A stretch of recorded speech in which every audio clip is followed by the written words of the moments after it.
Meu nome é Fábio Mena e este é o programa Prova Final. Programa fruto de uma parceria muito importante e já de muito tempo entre a Rede LFG e a nossa TV Justiça. Você conhece o nosso programa? Ótimo, que bom que você sempre acompanha. Agora, não conhece a primeira vez? Saiba como ele funciona.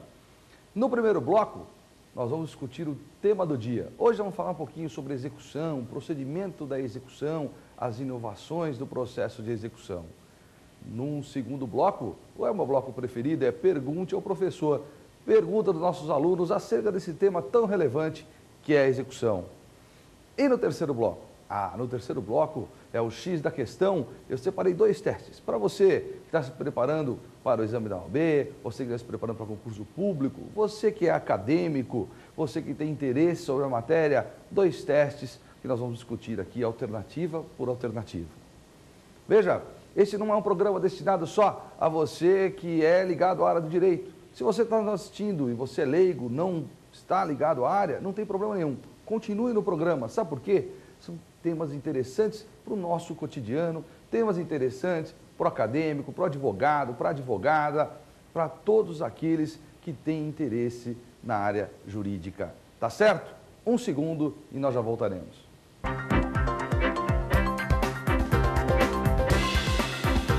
Viu como foi rápido?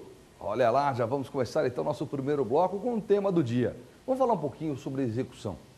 Execução, dentro do sistema processual atual, ela é fundamental. Importante mesmo, você vai ver por quê. Olha, quando nós falamos em execução, é claro que nós vamos ter que atrelar essa execução a uma obrigação. Na verdade, não só uma obrigação, mas ao cumprimento de uma obrigação.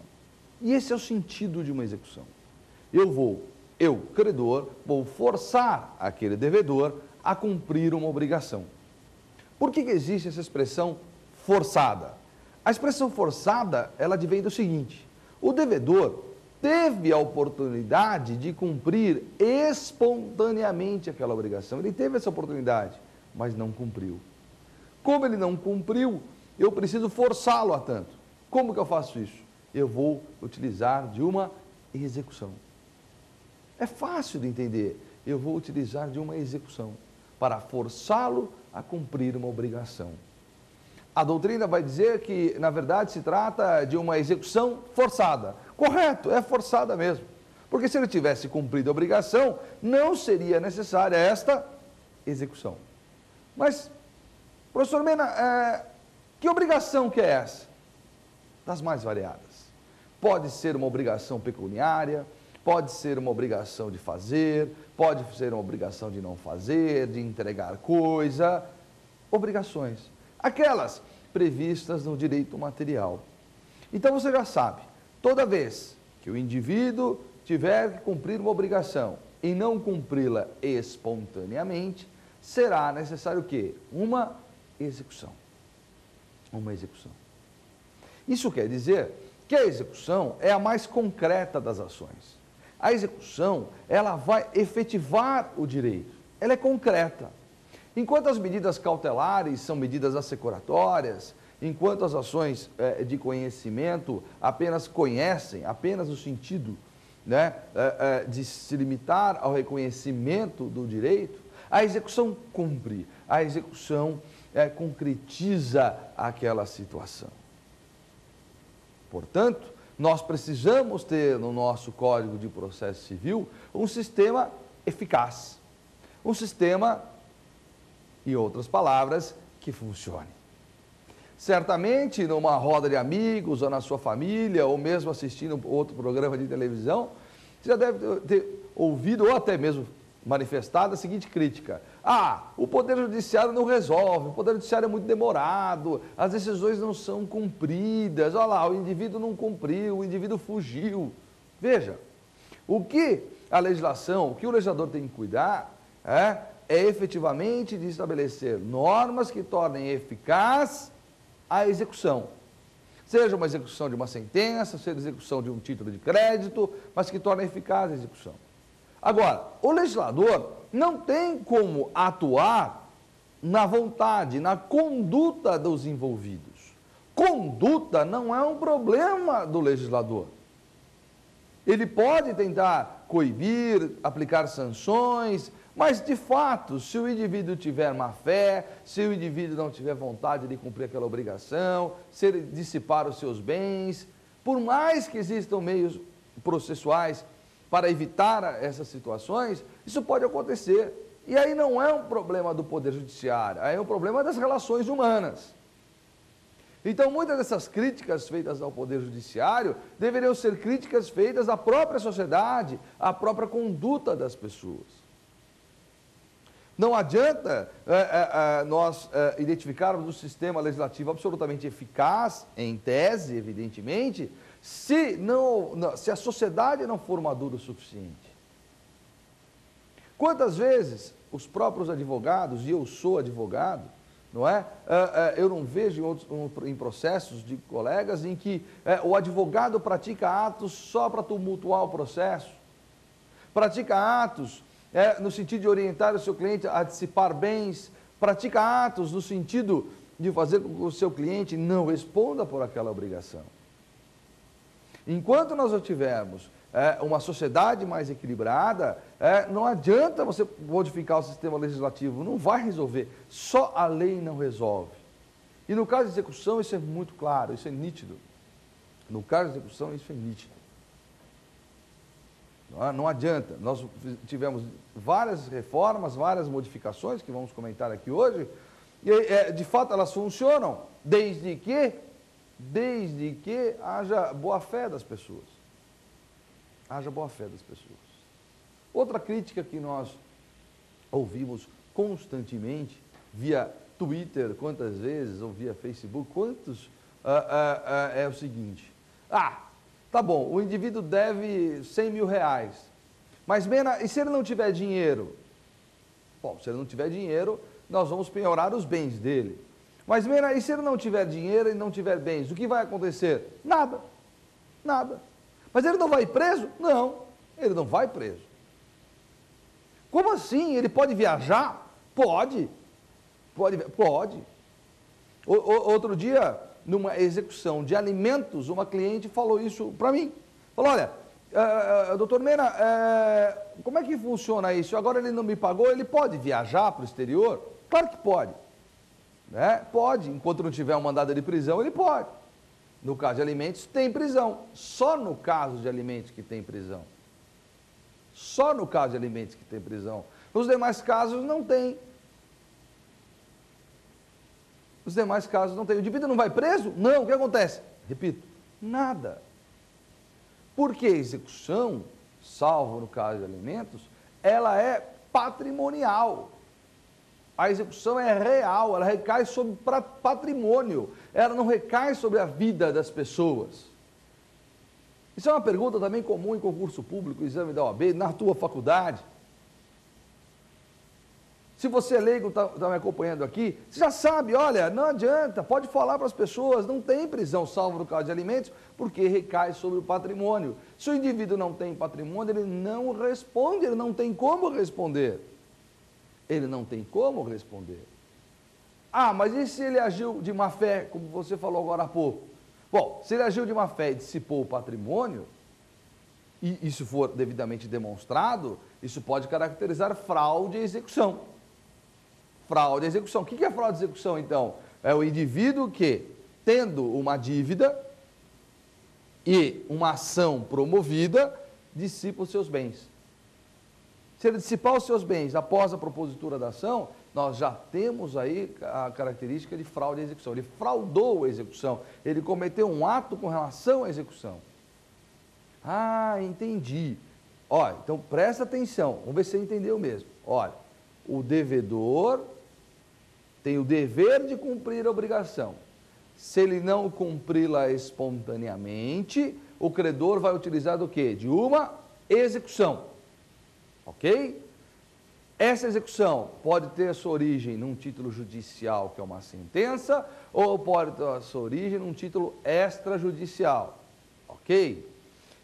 Bom, já sei também que o devedor responde com o seu patrimônio. Se ele não tiver dinheiro, responde com os seus bens.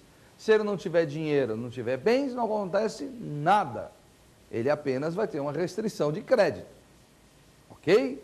Exceção, alimentos. É o único caso onde nós temos prisão, prisão por dívida alimentar. Prisão por dívida alimentar. Já sabemos também que se o indivíduo possuir bens e aliená-los durante o processo, durante uma ação judicial de execução, ou até mesmo na fase de conhecimento, nós temos aí a fraude à execução. Fraude à execução. Se ele alienar os seus bens antes da propositura de qualquer ação, nós temos fraude contra credores. De uma forma ou de outra, ele agiu com fraude. E a fraude pode tornar o quê? Ineficaz os negócios jurídicos que ele pactuou. Ineficaz, por exemplo, a compra e venda de um imóvel. Então veja que o nosso sistema dá ao credor algumas garantias. Agora, como eu disse agora há pouco, não adianta nada, eu coloco todas as garantias, eu coloco medidas coercitivas. Não vai adiantar nada eu fazer isso se não houver uma conduta adequada por parte do devedor, por parte do advogado. A conduta é fundamental. A conduta é sempre fundamental. Quantos casos nós nos deparamos com situações em que o indivíduo não possui nada, mas a empresa dele tem muita coisa, mas está em nome do irmão, está em nome do pai, está em nome do tio, da amante, seja de quem for. E muitas vezes não tem como coibir isso. Então, esse é o ponto central quando se fala em execução, quando se fala em poder judiciário. Há a necessidade do quê? De uma consciência da sociedade, a consciência das pessoas quanto à conduta. Sem a conduta, todas essas medidas que nós estamos discutindo aqui não serão eficazes, não vão resolver absolutamente nada. Tecnicamente, portanto, nós temos dois tipos de execução. Nós temos a execução fundada em título executivo judicial e nós temos a execução fundada em título executivo extrajudicial. Quando falamos em execução fundada em título executivo judicial, nós estamos aí diante de algumas obrigações previstas no artigo 475-N do CPC, N de navio do CPC. O 475-N apresenta um rol dos títulos executivos chamados de judiciais. Em regra, esses títulos têm a sua origem numa sentença judicial, tem exceções. A regra é essa, numa sentença judicial. Então, o juiz profere uma sentença e aí, então, aquela sentença será devidamente executada. Ocorre também, em regra, que esta execução fundada em título executivo judicial não tem natureza de ação. Não tem natureza de ação. Ela é uma fase, hoje, a partir de 2005, uma fase desta ação de conhecimento. Nossa, isso é muito técnico. Traduz um pouco para mim. Traduz, olha como é fácil.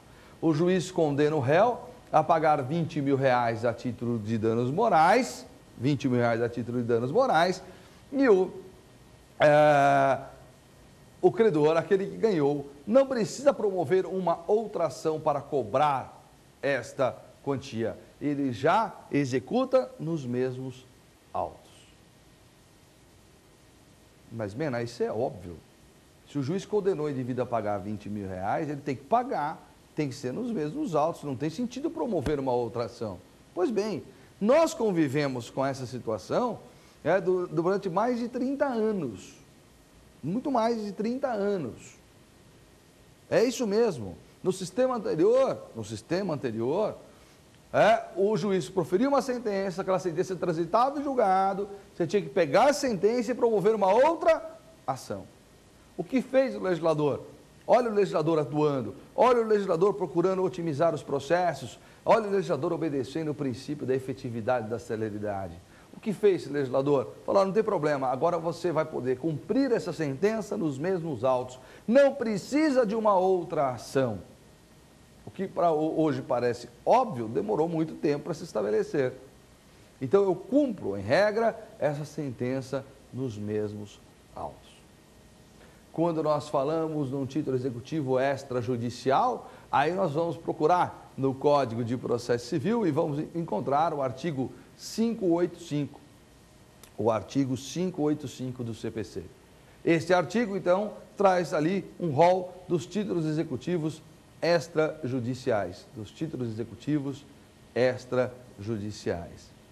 Entre eles, os títulos de crédito, é isso mesmo, o cheque, a nota promissória, a duplicata, são títulos extrajudiciais.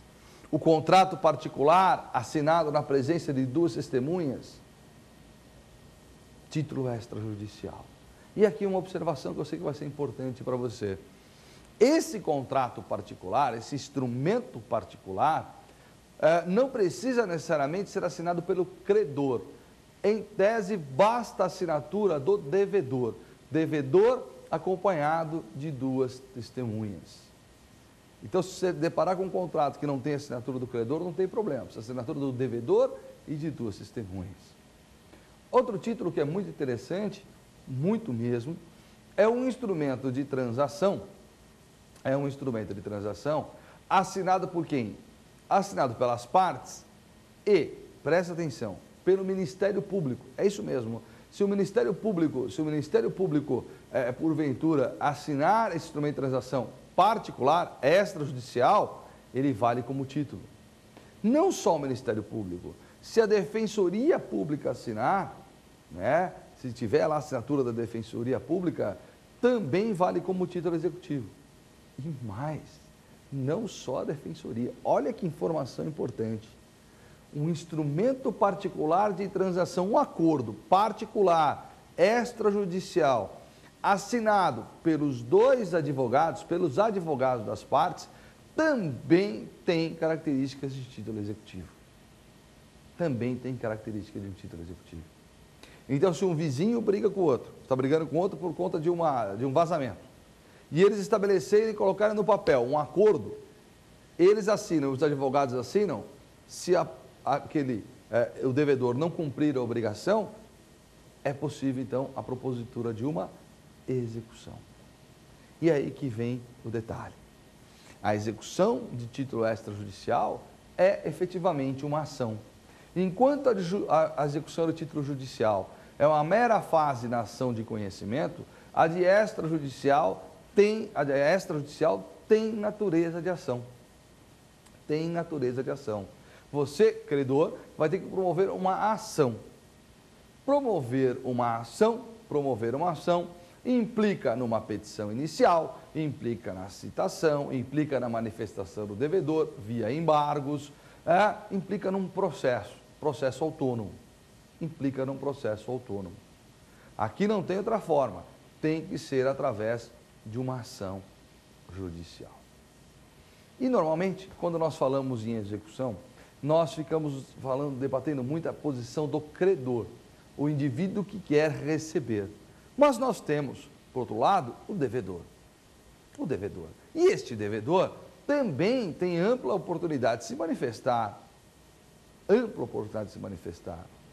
Não se esqueçam que nós temos o princípio do devido processo legal, que nós temos o princípio do contraditório, da ampla defesa, que devem ser respeitados na execução. Portanto, o devedor também tem o direito de se manifestar, tem o direito de impugnar, tem o direito, de tentar demonstrar que aquela obrigação não é devida. É claro, e eu quero que vocês entendam isso, que esse contraditório, essa ampla defesa, ela é limitada na execução, visto que o requisito para qualquer execução é a existência de um título executivo. Ora, se eu sou credor e tenho um título executivo, presume-se que aquele título realmente válido e que o outro tem que cumprir a obrigação. Claro, mas isso não quer dizer que esse devedor não possa impugná-la, que esse devedor não possa até produzir provas para demonstrar o contrário. Numa execução de título executivo extrajudicial, o mecanismo de defesa do devedor, nós chamamos de embargos. E a matéria desses embargos, a partir do artigo 736 do CPC, 736, a matéria desses embargos, ela é ilimitada. O devedor poderá alegar o que ele quiser nesses embargos. Não há limite. E esses embargos têm natureza de ação. Esses embargos têm natureza de ação.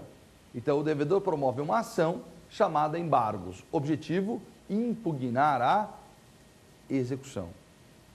Quando nós falamos do cumprimento de sentença, que é a execução de título executivo judicial, cumprimento de sentença. Defesa desse devedor é conhecida, defesa entre aspas, é conhecida como impugnação. Não se chama embargos, se chama impugnação. E a matéria desta impugnação, ela é limitada. Inclusive tem um rol taxativo das matérias que você poderá alegar na impugnação, que é o artigo 475L, que é o artigo 475L, traz lá um rol taxativo. A matéria é limitada na impugnação, cumprimento de sentença. Então, veja, nós temos essas duas execuções, título judicial, extrajudicial. Estou agora me referindo mais à questão de dinheiro, execução por quantia certa, mas como eu disse no começo, existem outras execuções, mas a mais utilizada, aquela que nós temos mais dúvidas, é de fato essa execução contra devedor solvente por quantia certa, assim conhecida. Tema intrigante, tema que nós poderíamos ficar aqui horas e horas falando, tema que merece muito estudo pela doutrina. Nós temos grandes autores que trabalham a execução aqui no Brasil. É uma preocupação efetiva do legislador, porque a execução é o mecanismo em que o direito do indivíduo vai se concretizar, que o direito do indivíduo vai se revelar, e é onde ele se sente mais seguro. Quer dizer, você pode ter um processo de 8 anos, se aquela sentença não foi cumprida, haverá uma frustração natural ali das partes. Bom, mas se você ficou em dúvida, se você gostou, se você quiser se manifestar, você pode e deve mandar um e-mail aqui para o nosso programa. Eu tenho o maior prazer em responder. Manda lá os cuidados do professor Fábio Mena, professor Mena, e aí o e-mail, qual que é mesmo? É prova final. Você já tem anotado? Não tem? Então anota aí. Prova final, @aesapar.com. Aesapar é aesapar.com. E tem mais um convite para você. Acesse o portal da Rede LFG, que também é muito interessante, www.lfg.com.br, muitas informações de concursos públicos, exame da ordem, artigos importantes, tenho certeza que você vai gostar. Agora, se você quiser falar comigo um pouco mais próximo, você pode me seguir no Twitter, que será um prazer ter você lá, junto com os meus amigos, lá no Twitter, @Fábio Mena, Mena é M-E-2-N-S-A, M de Maria, E-2-N-S-A, @Fábio Mena, siga, sempre tem alguma coisa nova, sempre tem um ponto interessante, e eu tenho o maior prazer em ter você como meu seguidor, tá certo? Vem aqui comigo, não vai embora, hein? No próximo bloco, aquele bloco que eu gosto, é o meu preferido, pergunte ao professor, 1 minuto, estaremos de volta.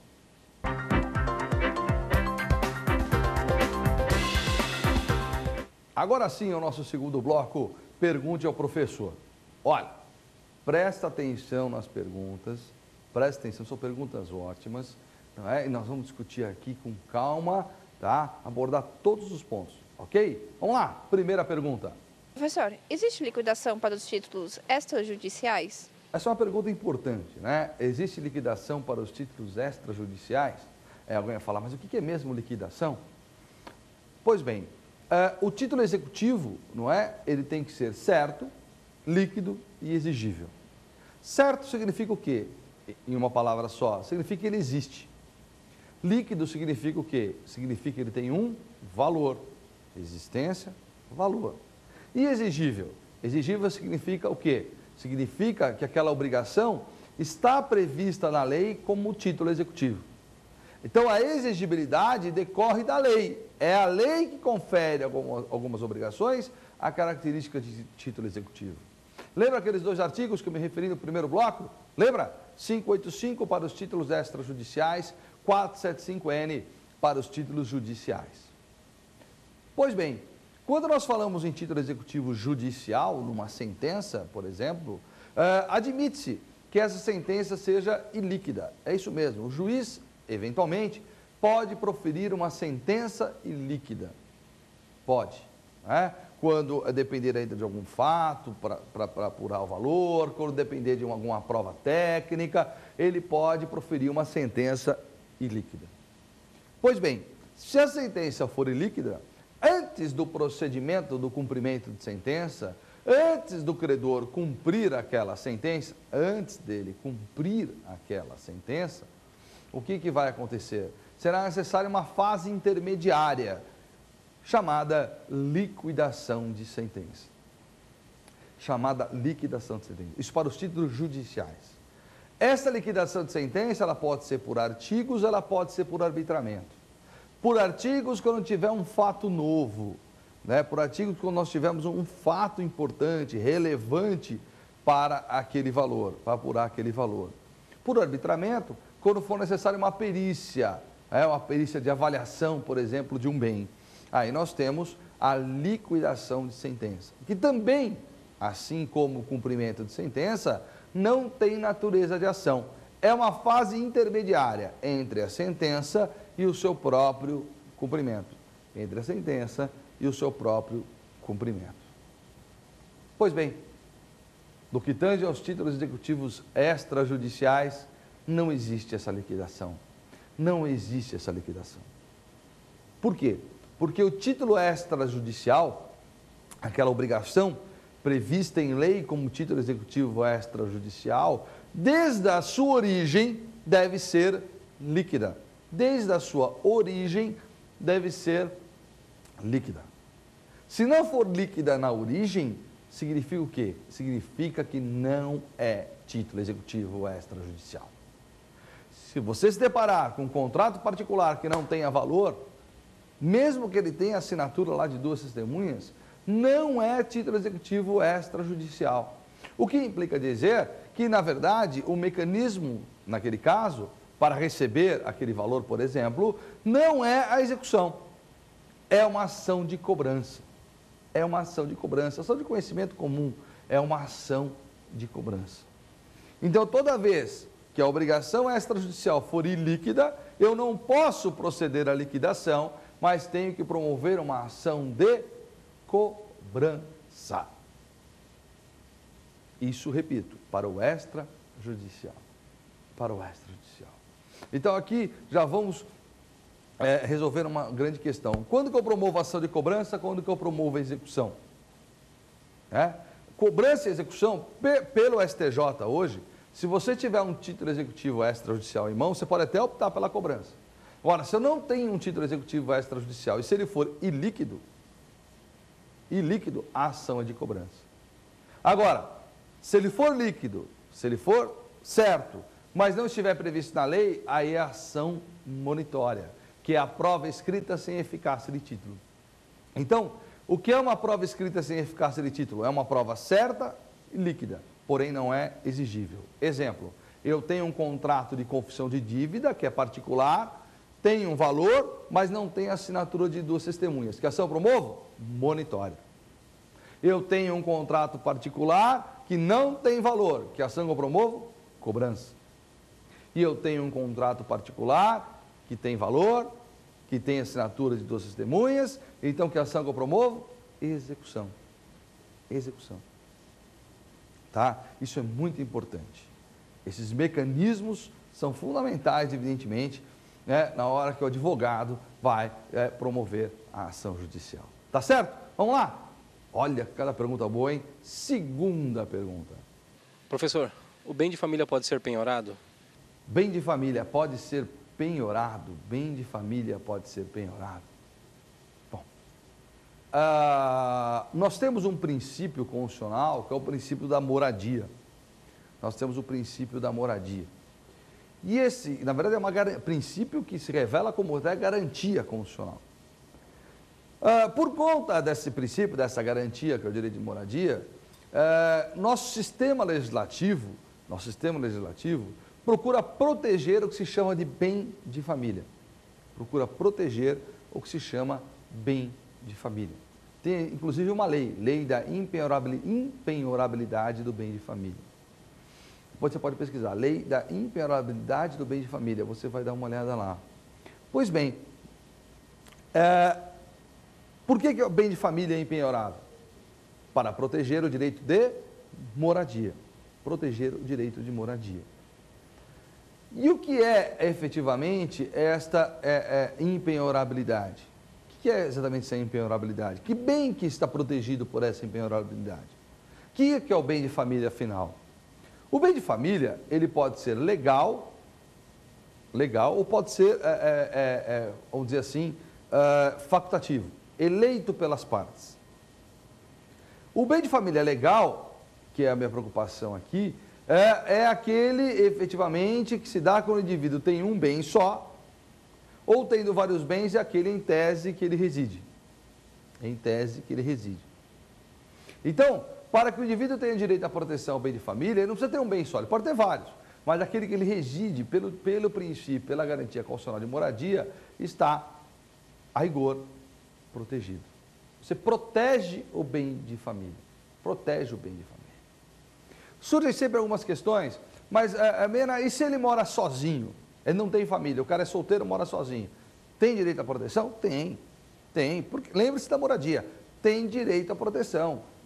Uma vez me perguntaram, mas é um casal, o casal não tem filhos. Tem direito à proteção. Tem. Aquele bem está resguardado. Aquele bem é impenhorável, salvo algumas exceções. Mas ele é impenhorável. Outras pessoas me perguntam o seguinte, mas Mena, e se o indivíduo morar num apartamento de 2.000 metros quadrados? 2.000 metros quadrados. É impenhorável? Alguém precisa de 2.000 metros quadrados para morar? O STJ vem entendendo que sim, que é impenhorável, não importa o tamanho do apartamento. Porque nós tivemos alguns julgados em que o juiz limitou, falou, não pode penhorar só 200 metros, mas isso é relativo. Porque se o indivíduo é proprietário daquele bem, ele tem direito lá à sua proteção. Tem direito à sua proteção. Acontece que existem casos em que essa impenhorabilidade não existe. Existem situações em que essa penhorabilidade não é considerada, como no caso de fiança locatícia, como no caso, olha que importante isso aqui, de empregados da própria residência, de dívidas decorrentes do próprio imóvel, é isso mesmo, dívidas decorrentes do próprio imóvel, como um condomínio, como IPTU, aí penhora o bem de família. Se seu tio, seu pai é fiador de alguém, no contrato de locação, saiba que o seu bem de família está em risco, porque se houver a propositura de uma ação de execução, o bem do seu pai pode ser penhorado. O bem do seu pai pode ser penhorado, porque ali não há proteção. É uma opção legislativa, é uma opção da lei, que é excluir, em alguns casos, esta impenhorabilidade. Agora, que o bem de família é protegido, esta é a regra. Isso dá, inclusive, equilíbrio na sociedade, dá segurança para as pessoas investirem e comprarem imóveis. Porque, imaginou, você compra uma casa e fala, mas pode ser penhorada a qualquer momento. Não pode. Ela está devidamente protegida. Olha que interessante essa pergunta, muito boa mesmo. Vamos lá, terceira pergunta. Professor, o que é ato atentatório à dignidade da justiça? O que é ato atentatório à dignidade da justiça? Bom, primeiro que você se depara com essa pergunta, ato atentatório à dignidade da justiça, fala, nossa senhora, está vendo como direito é difícil? Olha que coisa complicada. Ato atentatório à dignidade da justiça. Nada mais é do que aquilo que eu falei no primeiro bloco no começo, que é a postura, que é a intenção das partes, a boa-fé das partes. Se num processo de execução a parte procurar enganar o juiz, se a parte procurar tumultuar o processo, isso pode ser considerado ato atentatório. Atentatório é o quê? A dignidade da justiça, porque a justiça é digna. Porque a justiça tem que ser preservada. Justiça aqui no sentido de poder judiciário mesmo. De juiz, da atividade jurisdicional. Então o artigo 600 e 601 do CPC traz ali a questão do ato atentatório, que é mais grave do que a mera litigância de má-fé. Como assim? Exemplo, litigar de má-fé se dá quando a parte interpõe um recurso infundado. Se interpõe um recurso e não tem fundamento nenhum, isso é litigância de má-fé. Haverá lá a aplicação de uma multa de 1% normalmente. Litigância de má-fé lá do artigo 17 do CPC. Então, recurso infundado. O ato atentatório é mais grave. São atos mais graves do que esse. Mais graves. Então, por exemplo, o juiz, num processo de execução, pode intimar o devedor para que ele apresente bens. É isso mesmo, ele intima o devedor para que esse devedor apresente bens. Olha, apresenta bens aí para serem penhorados, ok? Aí o devedor simplesmente fala assim, eu não tenho bens. Ele fala assim, eu não tenho bens. Eu não possuo bens. Faz uma petição dizendo isso, não tenho bens. O que acontece? O juiz, depois, descobre que ele possuía bens. Como é que descobre? Declaração de imposto de renda, uma pesquisa no cartório de registro de imóveis, do Detran, descobre que ele possuía bens. Aquele devedor quis enganar o juiz, porque ele possuía bens e declarou que não os possuía. Veja que coisa grave. Veja como é grave isso. Veja a conduta do indivíduo. E aí o legislador se preocupa o quê? Em aplicar uma sanção a essa conduta. E caracteriza então esse ato como atentatório à dignidade da justiça. Atentatório. Que pode acarretar uma multa de até 20%, olha, o valor é alto, 20% ao devedor. 20%. Só porque ele possuía bens e não os indicou, quando devidamente intimados. Então, essa questão do ato tentatório, ela vem efetivamente no sentido de coibir esses atos que são extremos e de punir a parte que assim faz.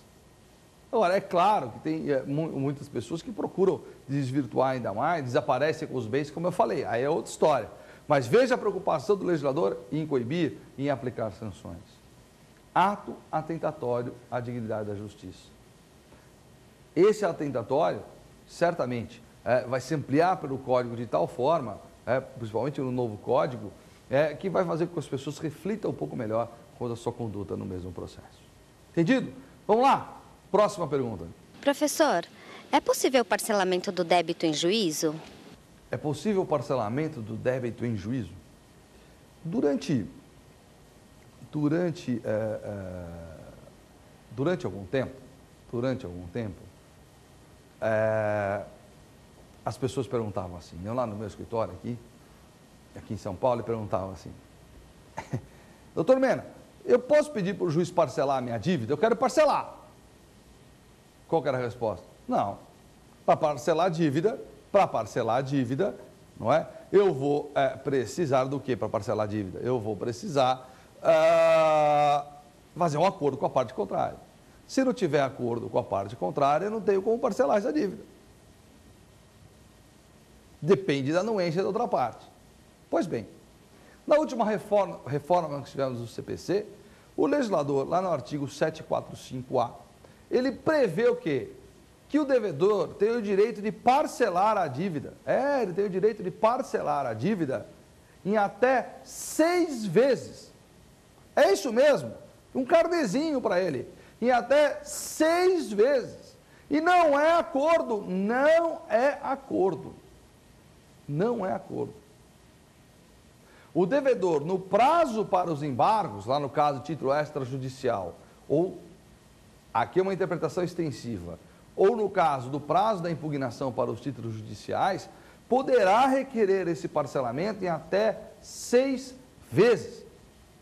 E o juiz tem que deferir, porque é direito do devedor parcelar em 6 vezes. É direito do devedor parcelar em 6 vezes. Como que isso é feito? O devedor tem que fazer um depósito de 30%, vai fazer um depósito de 30% daquela quantia e o restante em 6 vezes, iguais, evidentemente, em 6 vezes. E, repito, não é acordo, é direito do devedor, é direito do devedor. Só que tem um problema, se porventura ele não pagar qualquer uma dessas parcelas, sabe o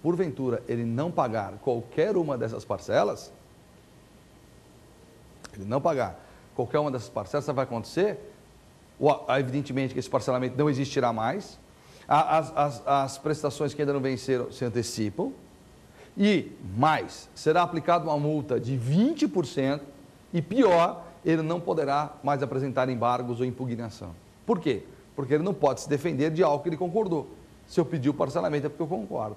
Então, essa ferramenta é uma ferramenta que os advogados nem sempre conhecem, as partes muito menos, e que é pouco utilizada, mas ela pode ser amplamente utilizada.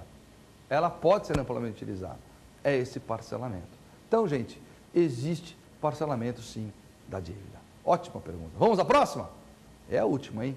Quinta pergunta. Professor, como se executa uma sentença arbitral? Como se executa uma sentença arbitral? Como que se executa uma sentença arbitral?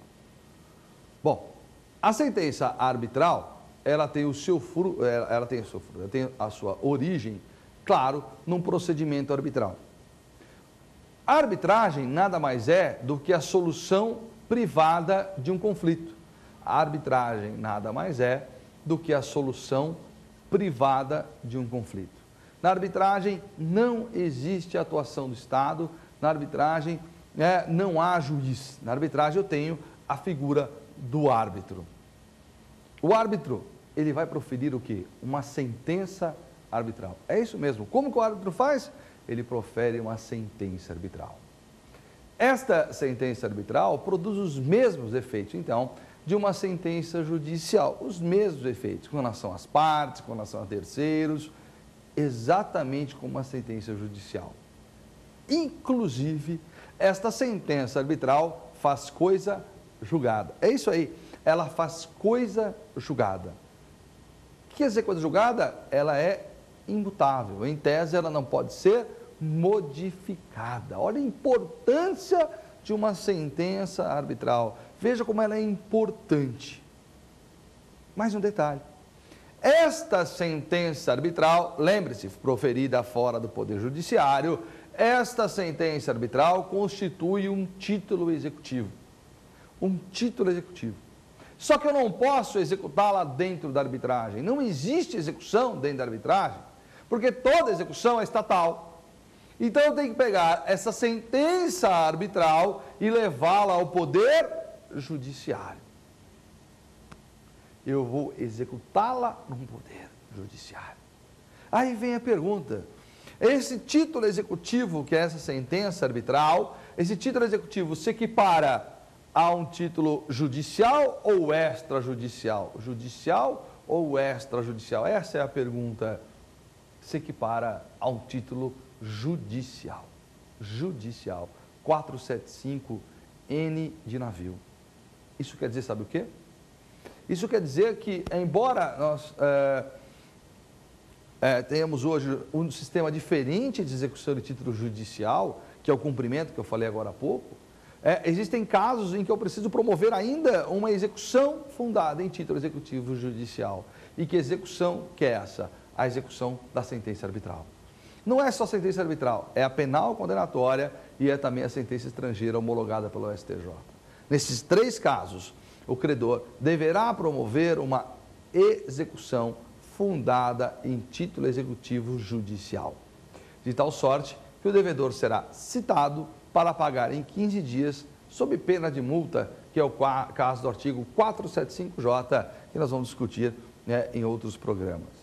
Ok? Entenderam? Essa pergunta da sentença arbitral ela é muito importante, atual e amplamente utilizada dentro do Brasil, dentro do nosso país. Você já sabe, se você ficou com dúvida, você vai mandar um e-mail aos cuidados do professor Mena para profinal@exapar.com, profinal@exapar.com.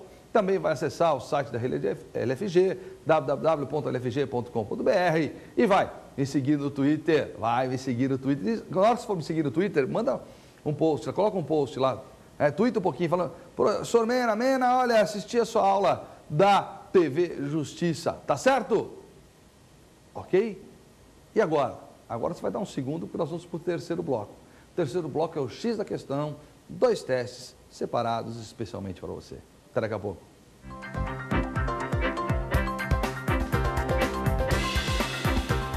Agora sim, o X da questão são testes importantes e nós vamos analisar assim. Vamos ler primeiro todas as alternativas, depois a gente vai vendo um a um até chegar à resposta, tá bom? Acompanhe comigo, acompanhe, vale a pena. Olha lá o primeiro teste. Segundo a Lei Processual Civil, no processo de execução, A. Aplica-se o princípio do menor sacrifício possível ao executar. B. O devedor responde para o cumprimento de suas obrigações apenas com seus bens presentes. C. O fiador que pagará a dívida pode executar afiançado, desde que em autos distintos do processo de execução contra o devedor. D, é lícito ao credor acumular várias execuções contra o mesmo devedor quando fundada em títulos diferentes, independentemente da competência do juiz e da forma do processo. Então, vamos lá ver primeiro essa alternativa D. Primeira D. Vamos ver a D primeiro. É lícito ao credor acumular várias execuções contra o mesmo devedor quando fundadas em títulos diferentes, independentemente da competência do juiz e da forma. Existe acumulação de execução, meu amigo? Claro que existe. Você está aqui, olha, presta atenção, existe sim acumulação de execução. Claro que existe. Eu posso acumular a execução. Não tem nenhum problema. A questão é que, presta atenção, pode ser em títulos diferentes? Pode. Mas depende da forma e depende da competência. Eu não posso acumular uma execução contra devedor solvente com uma execução para entrega de coisa. Uma obrigação de fazer com entrega de coisa. Não posso. Eu posso acumular várias execuções desde que tenha a mesma forma, desde que tenha as mesmas características. E mais, eu tenho que observar a competência. Se a competência não for a mesma, eu não posso acumular a execução. Aliás, este é um dos requisitos para acumulação de pedidos de qualquer ação. É o mesmo juiz, competência para julgar aquela ação. Se a competência for distinta, já não se admite a acumulação. Tá certo? C. O fiador que pagará a dívida pode executar o afiançado desde que autos distintos do processo de execução contra o devedor. Não, qual é o problema aqui? Que não são autos distintos, não. Nos mesmos autos. É isso mesmo. Nos mesmos autos. O fiador pode executar. O fiador pode, evidentemente, cobrar do afiançado ou do devedor principal. Lembre-se que o fiador é um garantidor. O fiador garante o pagamento, por exemplo, de aluguéis. Lembra que nós vimos que, inclusive, não há questão da impenhorabilidade? Ele garante o pagamento dos aluguéis, só que ele tem o direito de regredir, de promover uma ação regressiva, ou, se for uma execução nos mesmos autos, cobrar de volta aquilo que ele pagou lá do devedor principal. Se ele vai receber ou não, isso é uma outra história, esse é um outro capítulo. B. O devedor responde para o cumprimento de suas obrigações apenas com seus bens presentes. Não, o devedor responde também com os bens futuros, como, por exemplo, no caso de herança. A herança, existe penhora de direitos hereditários. Eu posso penhorar o direito hereditário, eu posso fazer penhora no inventário, é possível isso. A questão é que, lembrando que se porventura o devedor for o de cujos, os herdeiros respondem pela dívida na proporção da herança, né? Ou seja, não respondem com seus bens particulares, na proporção da herança, mas respondem. Então, é possível a execução de bens futuros. Portanto, a alternativa certa é A.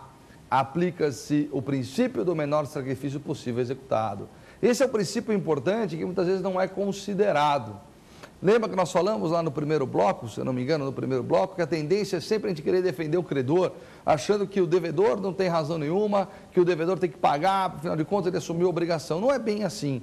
Nós temos que dar ao devedor a possibilidade de defesa, a possibilidade de manifestação, e tem que ser, a execução ela tem que ser processada de forma que ele não seja tão, vamos dizer assim, atingido por essa execução. Se existirem caminhos, o juiz vai optar por um caminho que seja menos oneroso, menos doloroso ao executado. Imagine que ele possui uma casa e um carro, e o carro é insuficiente para pagar a dívida. O que tem que ser penhorado? O carro. Vocês entenderam? Não é para proteger o devedor, não é que o devedor não tem que cumprir a obrigação, ele tem, mas da melhor forma para ele, da mais adequada para ele. Agora, se ele só tiver uma casa e for fiador de uma locação, vai penhorar a casa dele, não vai ter o que fazer, aí não há que se falar nesse princípio. Tá? Por isso que é o menor sacrifício possível dentro da possibilidade daquele processo. Então, correta alternativa A, bom teste, tranquilo, tá? Tranquilo mesmo. Vamos ao segundo? Vamos lá, segundo teste. Em uma execução de título extrajudicial, o citado executado poderá 1. Efetuar o pagamento da dívida no prazo de 3 dias. 2. Nomear bens a penhora no prazo de 24 horas. 3. Oferecer embargos no prazo de 15 dias, contados da juntada aos autos do mandado de licitação. 4. oferecer embargos no prazo de 10 dias, contados juntados aos autos da prova da intimação da penhora realizada. 5. Solicitar no prazo para oferecimento dos embargos o pagamento do saldo da dívida em até 6 vezes, corrigidos monetariamente, acrescido de juros de 1% ao mês. Desde que deposite judicialmente o equivalente a 30% da dívida, além das custas processuais e honorários advocatícios. Tá? Então, vamos lá. Como é que a gente resolve esse tipo de teste? Você tem que ler as 5 e verificar uma que você tenha certeza que está certa. Certeza absoluta que está certa. E aí, você vai direto para as alternativas. Olha, vamos ler as 5. Aliás, fez parte do bloco anterior, foi uma das perguntas dos nossos alunos. Veja como é importante aquele bloco. Solicitado o prazo para oferecer dos embargos, o pagamento da dívida em 6 vezes. Lembra que nós falamos isso? Que isso é possível? Pode parcelar em 6 vezes, desde que deposite 30%, tudo direitinho? Então está certo a 5. Está certo a 5. Vamos às alternativas. Vamos lá, joga nas alternativas. Olha, a A não pode ser, porque não tem 5. A B não pode ser, porque não tem 5. Certo? A B não pode ser, porque não tem 5. Então, ou é a C, ou é a D, ou é a E. Isso numa prova, no concurso, da OAB, numa faculdade, é muito importante. Você tinha 20% de chance de acertar esse teste. Agora já tem 33% com uma informação só. Uma informação só. Legal. Então vamos lá, vamos voltar ao teste. Vamos ler a número 3. 3 e 4, ó. Veja que a 3 e 4 são contraditórias. Não pode ser 3 e 4, porque a 3 fala oferecer embargos no prazo de 15 dias e 4, oferecer embargos no prazo de 10 dias. Qual é o prazo para embargos? 15 dias, é o prazo comum, 15 dias. Contados, juntados aos autos do mandado de citação. Então eu já sei que o 3 está certo. E que o 4 está errado, porque o 4 fala 10, são 15 dias. Então vamos às alternativas. Ó, 3 está certo. 3 está certo. Então, não pode ser a D, a E não pode ser mais. Porque fala da 4. E a E eu sei que não pode ser. Então, ou é a C ou é a D. Viu como é fácil? Já eliminou mais uma. Ou é a C ou é a D. O que acontece é que normalmente quando cai esse tipo de teste em prova, a gente quer ficar lendo tudo em detalhes até o fim. E cansa. Mas a saída é essa. Olha que importante. Você lê uma, tem certeza que está certo, já vai para as alternativas. Lê outra, tem certeza que está certo? Volta para as alternativas. Tem muitos esses testes com uma alternativa só, você responde tudo. Uma assertiva só, você responde tudo. Então vamos lá. Vamos ver a 2. Nomear bens a penhora no prazo de 24 horas. 1. Efetuar o pagamento da dívida no prazo de 3 dias. Qual que está certo? Artigo 652. Está certo a 1. Com o sistema atual, o devedor não é citado mais para pagar ou nomear bens a penhora. Pagar ou nomear bens a penhora. Não, ele é citado para pagar, artigo 652, no prazo de 3 dias. Então vamos às alternativas. Então qual que é? É a C. 1, 3 e 5. 1, 3 e 5. Viu como ficou fácil? Tá vendo? Não é difícil. Esse teste é o melhor que tem para resolver. Acredite em mim, acredite mesmo. Tá certo? Então, olha, eu tenho o maior prazer em participar desse programa. É um programa de muita repercussão, nas redes sociais, inclusive, no YouTube. E é sempre uma satisfação, assim, muito grande nas ruas. É muito bom mesmo, tá? Já sabe, manda um e-mail para nós, profinal@zapar.com, ou então acesse lá o site, acesse também o site da Rede LFG, www.lfg.com.br, e eu quero muito que você me siga no Twitter, @Fábio Mena, lembrando que é Fábio Mena com 2 N's, M de Maria E, 2 N's A.